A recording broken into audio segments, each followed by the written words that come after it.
Monsieur Gauthier-Boucher. Oui, merci, monsieur le maire. Merci, chers collègues.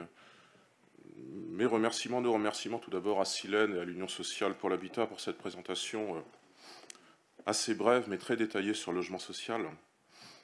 Le RN est naturellement attentif à ces questions pour une raison d'ailleurs plus que motivée, c'est que nos adhérents connaissent le logement social. Ils le connaissent pour y vivre majoritairement. Nos observations ne sont donc pas tant la vision d'une formation politique, elles sont avant tout les remarques, les doléances, parfois les critiques et les aspirations aussi de nazériens ordinaires, qui sont les usagers quotidiens du logement social, notamment celui fourni dans notre agglomération et celle de Cap-Atlantique par Silène. La première doléance manifestée par nos adhérents, et au-delà, je n'ai pas les chiffres, mais je pense quand même que c'est une majorité de Français, plus de 50%, il faudrait vérifier, c'est celle de l'accessibilité des logements. Nous sommes naturellement attachés à ce qu'en France, les Français soient prioritaires dans l'accès au logement et à plus forte raison au logement social. Cet accès garanti doit être l'une des trois priorités d'une politique de priorité nationale accordée aux Français que nous souhaitons également voir étendue au domaine de l'emploi et de la protection sociale. Dans un deuxième temps, il y a une autre doléance concernant l'espace des logements.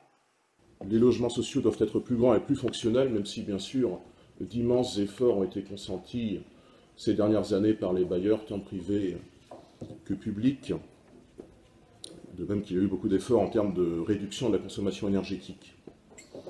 Les logements sociaux de demain doivent encore évoluer en fonctionnalité pour accueillir plus facilement tout ce qui fait l'agrément d'un logement ordinaire, une plante d'ornement ou l'espace pour un animal domestique, l'espace pour une petite bibliothèque, pour un débarras, etc. Personnellement, et sans engager mon mouvement, je pense d'ailleurs que la surface minimale habitable de 9 mètres carrés n'est pas digne pour un pays comme le nôtre, même si bien sûr ça n'est du ressort de personne ici de changer ça. Est-ce qu'on peut vivre dans 9 mètres carrés? Est-ce qu'on peut vivre dans 15 mètres carrés ou même un peu plus? J'avais posé la question l'an dernier au vice-président de l'Assemblée nationale, François de Rugy, lors d'un débat de l'USH, justement. Monsieur de Rugy avait éludé la question. Il n'est naturellement pas concerné par ce problème, puisqu'il vit à l'hôtel de la Sey. Personne dans ce conseil ne voudrait vivre dans une dizaine de mètres carrés. C'est pourtant le quotidien d'un certain nombre de mes proches et de mes amis, et je vous prie de croire que cela invite à réfléchir. Il faut également réfléchir à l'environnement immédiatement extérieur au logement. Pour améliorer les espaces à proximité des logements, le RN nazérien propose qu'à chaque nouvel immeuble soit adjoint un espace vert, voire des jeux publics et autres équipements collectifs, comme des barbecues par exemple, dont la mise en place devrait être concertée à l'échelle des conseils citoyens de quartier. Ce serait un bon usage de ces conseils de quartier. Un autre bon usage. Enfin, parce que nous concevons le logement à Saint-Nazaire comme celui d'une ville vivante, et pas simplement, et pas du tout d'ailleurs, celle d'une ville dortoir, nous devons également mieux poser la question, le problème de l'isolement dont souffrent certaines personnes.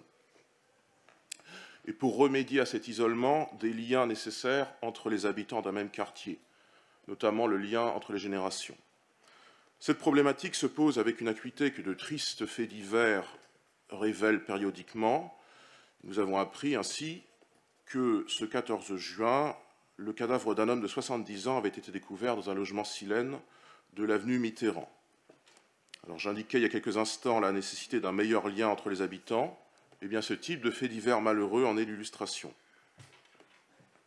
Une démarche de veille sur cette question, celle du lien entre les habitants, devrait donc être une prérogative directe de nos conseils citoyens de quartier, lesquels devraient pouvoir peser plus efficacement sur la politique du logement et pas simplement d'une manière consultative. Voilà, monsieur le maire et mesdames et messieurs représentants de Silène et de l'USH, quelques remarques et propositions pour un habitat plus moderne à Saint-Nazaire, l'habitat tel que nous le concevons pour les années 2020. Et puis pour conclure, madame Degnaud, si la loi Elan est une trahison, il ne fallait pas voter pour le candidat qui en est l'initiateur au second tour de l'élection présidentielle. Chers collègues, merci de votre écoute.